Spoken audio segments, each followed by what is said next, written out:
Welcome back to another edition of AOBO Online. It's Mr. Remke, your world-famous host. In this particular edition of the course, we're going to talk about shop safety and OSHA.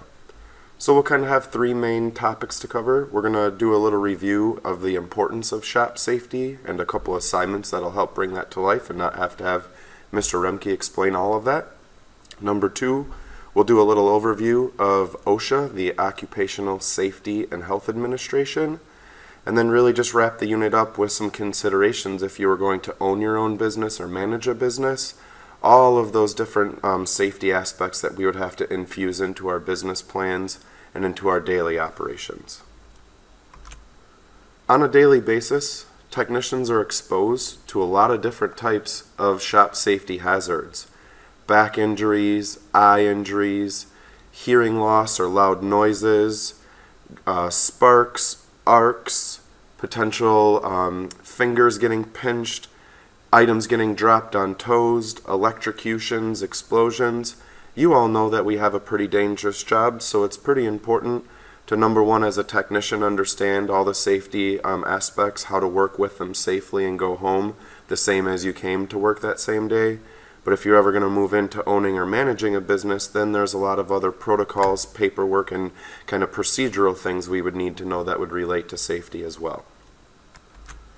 So in kind of a two-part method here, basically I'm going to have you do two assignments that'll help bring back to life shop safety for you. So the first assignment is going to be to renew your SP2 Automotive Shop Safety certification. Those are only valid for 1 year. So it will be basically going to be expired, and just a good way to generally review shop safety. What you're going to do is log into SP2. The login instructions are provided on Blackboard for you. Review the material in the Automotive Shop Safety course, and then go ahead and take the final exam and earn a passing score.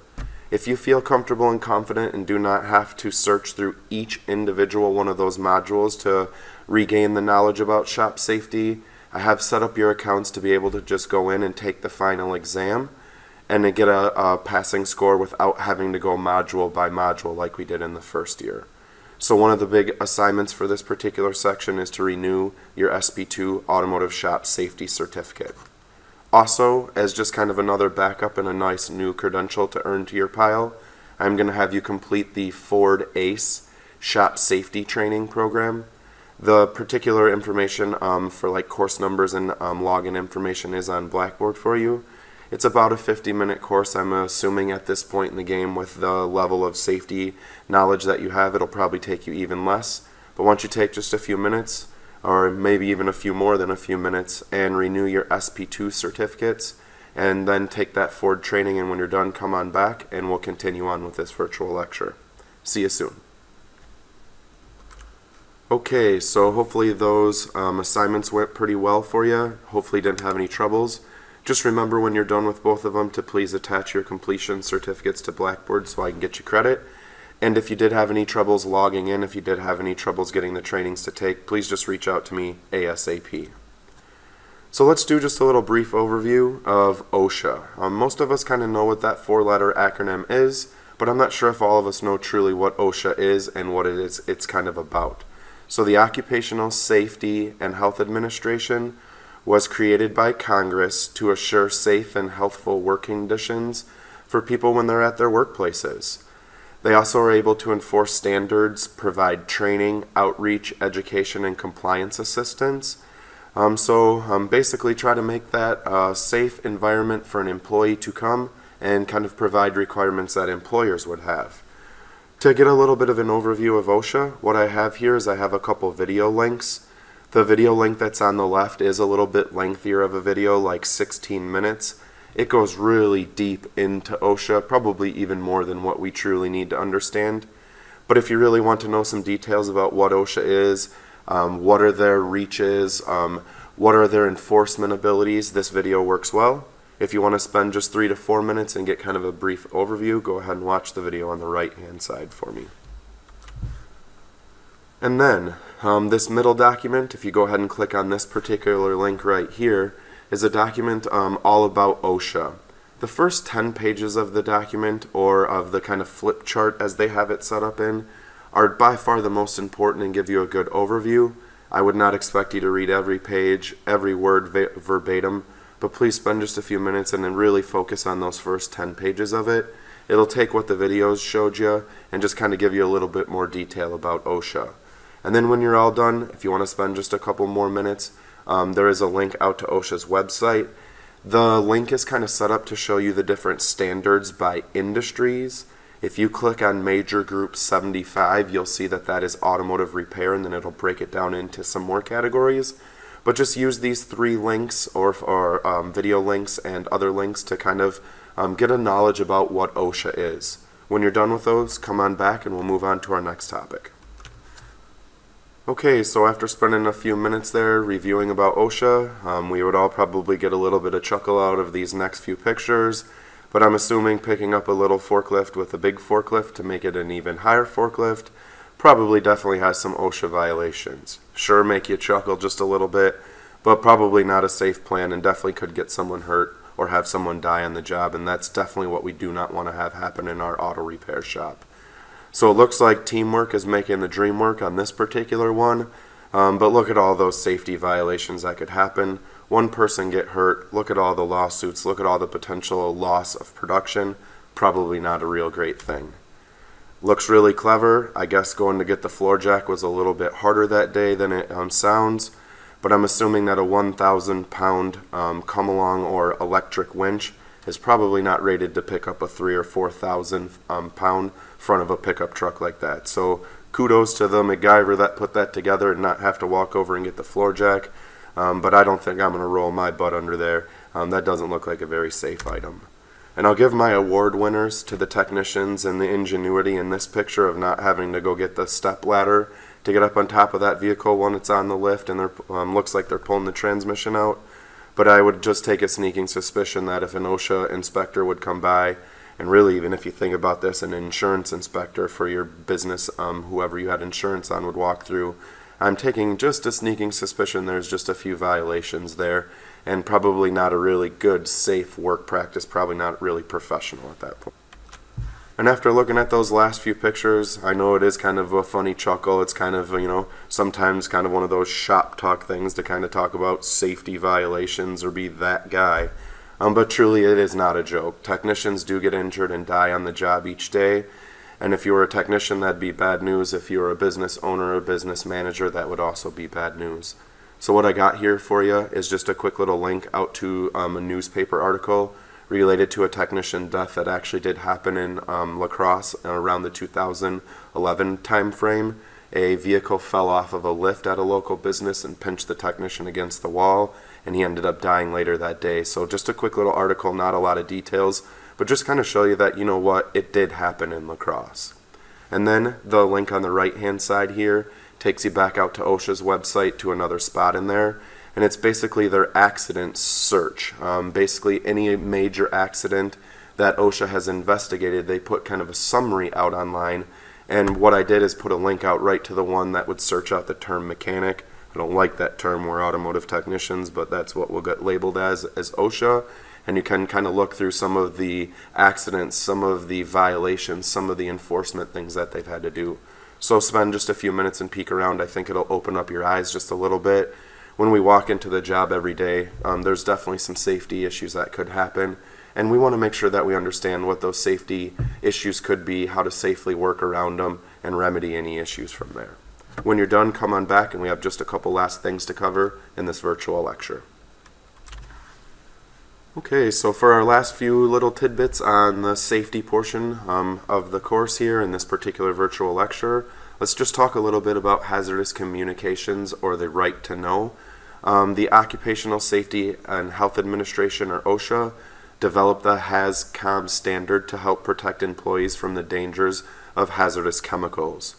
So it's commonly known as HAZCOM, or the right to know law, and it gives the right to employees to know what type of chemicals will they be exposed to, how to protect themselves, and any other warning hazards. So really what these come down to be for HAZCOM is really safety data sheets, understanding what they are, understanding how to find the information inside of them, and then publishing these for easy access to your particular employees. So right here's a picture of a Right to Know compliance center with the safety data sheets provided. If you were to look down in the hallways of our buildings, you would see something similar. It does just have an older terminology and says material data safety sheets. But basically that would be a physical portion of this Right to Know compliance center, just kind of with different verbiage. Know a lot of companies with their hazardous communications programs are starting to publish them in the electronic version. So you basically would go out to a website and look up all your safety data sheets and your kind of protocols and procedures for your employment place. Some will have the old paper book, some will have the electronic, and some will have both of them. So looking through the information, OSHA basically explains to the employers that they have 5 requirements related to HazCom. Number 1 is create a hazardous chemical inventory. So any type of hazardous chemical, brake cleaner, solvents, antifreeze coolants, thread lockers, anything like that, the employer is required to complete an entire inventory of all the chemicals that they use. Number 2 is ensure that chemicals have a safety data sheet available, and like I said, sometimes that's in the paper version, sometimes that's in the electronic version. Ensure each chemical container is properly labeled. So that's one of the biggest OSHA violations when shops get inspections, is having chemicals that do not have proper labels to identify what are they, what are their hazards, and kind of what's in that particular barrel or what's in that particular bottle or bin. Number 4, they need to create and implement an employee training program. So if you're going to basically be exposed or use any of those chemicals, you need to be properly trained by your employer on how to use them, how to properly dispose of them, how to properly store of them, how to use first aid if anything were to happen, and really comes back to how do you use that particular chemical properly. And also they need to develop a written hazardous communications program. So this is kind of something more on the procedural, on the paperwork end, but definitely these are the 5 requirements that employers have for hazardous communication. So if you're thinking about owning your own business, managing a business, especially if it was a little bit larger, maybe not just a mom and dad's shop type style, just a couple bays, but something a little bigger, you could have yourself involved with a lot of these particular OSHA standards and setting up these inventories and setting up the safety data sheets and setting up training programs. And just know that some companies also do pay third-party vendors to help with portions or all of these particular requirements, but still you need to have a good knowledge and a good understanding. There's a lot more to safety than just simply technician training. There's all other things for OSHA and requirements for businesses and things along that. Okay, so just a little bit of a last overview slide here, and just to kind of get your brain thinking about this. If you ever were to own your own business or manage a business, there'd be a lot of safety considerations that you would have to take into mind.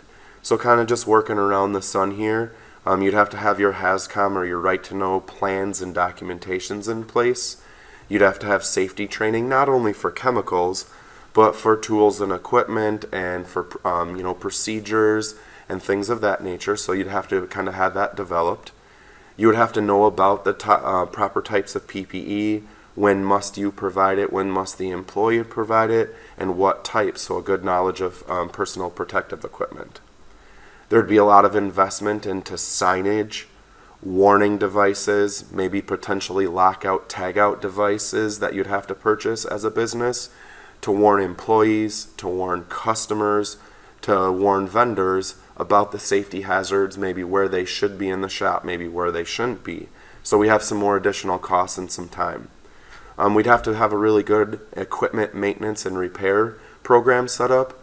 So if you have equipment that's old and outdated, of course it's going to slow down your production and not make you as much money, but it potentially also could get an employee hurt or potentially kill an employee, so you'd want to have a really good maintenance program set up. It'll also help boost profits but make a safe workplace. Fire extinguishers. So this is something that you would kind of just take for granted, but if you have fire extinguishers, number 1, you have to pay a company or buy those fire extinguishers, and those don't come cheap. And they must be inspected normally yearly on kind of like what they would consider like a basic type of inspection. And then every 3 years, normally fire extinguishers have to go through an extensive inspection and reevaluation. Well, of course, there's some cost and there's some time scheduling appointments for those inspectors to come to your business, and just really something that you would take for granted. Other things like eye wash stations, other type of safety devices, maybe like the hood showers and things like that, would be some considerations you'd have to have in there. Lifting equipment inspections and repairs.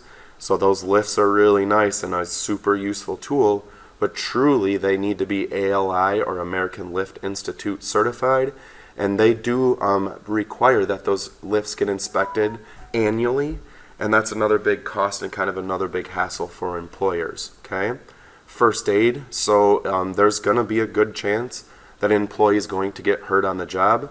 So are you going to have some first aid training, first aid supplies available, train your employees to know that, hey, when it gets too severe, we're not able to use first aid and we need to call 911 and get extra help.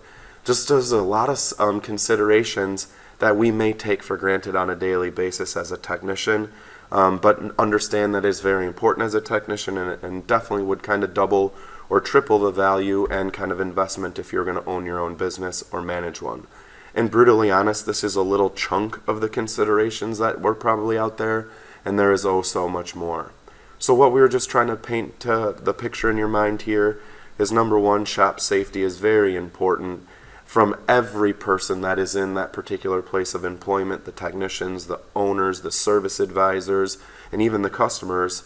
Technicians need to know about safety and related to working on the car, but if you're ever to go in to own your own business or manage a business, now we need to understand about OSHA, safety training programs, hazardous communications, inspections, and just a whole lot more details. Okay? So let's end out this particular virtual lecture by just explaining the assignments that we will have due. So like the rest of the units, you do need to post an article to the discussion board or a question that you have about this particular section. Assignment number 2 is reply to a classmate's. I do apologize for not replying to the last few discussion boards, but you will see me get that caught up and kind of continue to the rest of the end of the course. Assignment number 3 then is to renew your SP2 Automotive Safety Certificate and attach that to Blackboard when you're done. Assignment number 4 is complete the Ford ACE Shop Safety web-based training and attach the certificate. And when you're all done with that, use all of your resources to complete the Shop Safety Final exam. If you have any questions, please feel free to reach out to me, and thanks for attending another one of AOBO Online. See you next time.